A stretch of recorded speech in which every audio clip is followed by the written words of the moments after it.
The CBD virus, as far as I know, is being exaggerated by the propaganda news networks, leading to more fear-mongering than, I guess, the typical. Allegedly, it is the elderly 60 plus who are most prone to passing if they are to be infected, meaning those that are not 60 plus are most likely to survive if infected. There are even people who apparently have or have attained antibodies. Something the government wants you to forget, something you should have been taught in school, is that our immune systems allow us to survive due to constant exposure to germs all around, and by wearing a mask everywhere you go and being expected to maintain a safe distance, safe in quotes, from one another, and even being prevented from visiting others who may even be open to you visiting them regardless, prevents your immune system from working out, thus maintaining its formidability. Monkey see, monkey do.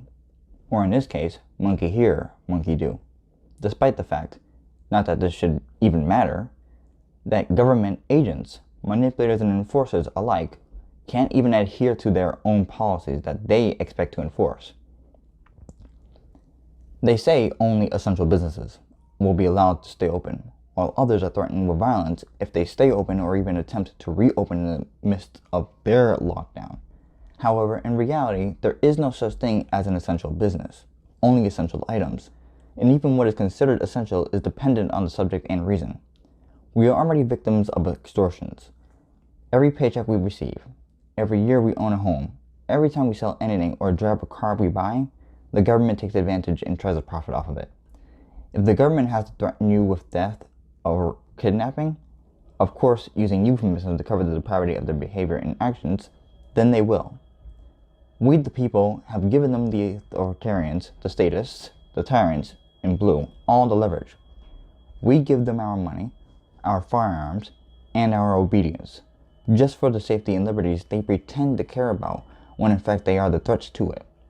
If you aren't free to risk your life or property without the threat of violence, then you aren't free at all. You are in fact a slave to a system that pretends to care about your inalienable rights, or at least protecting them. If there were no property taxes, then we wouldn't have empty houses or many homeless people.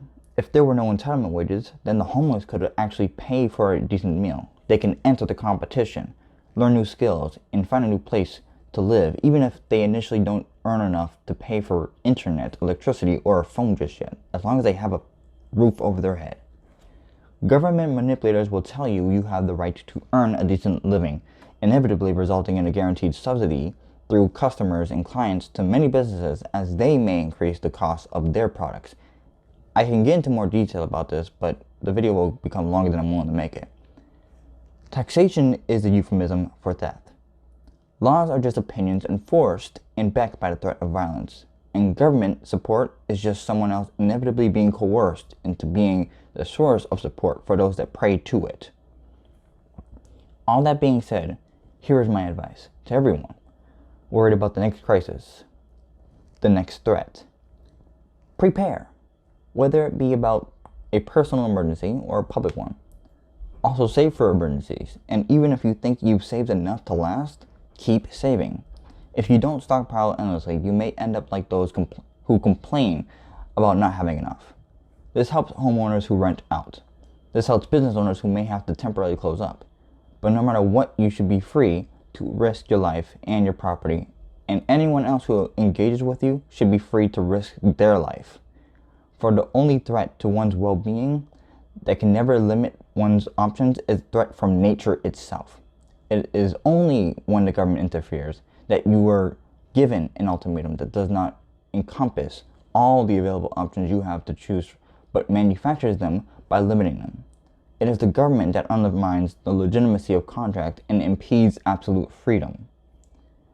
I don't accept politics as an existing concept, given government, for all intents and purposes, is a cult, a criminal organization that pretends to look out for your best interests, but instead either makes you a target of violence or an accomplice in their crime.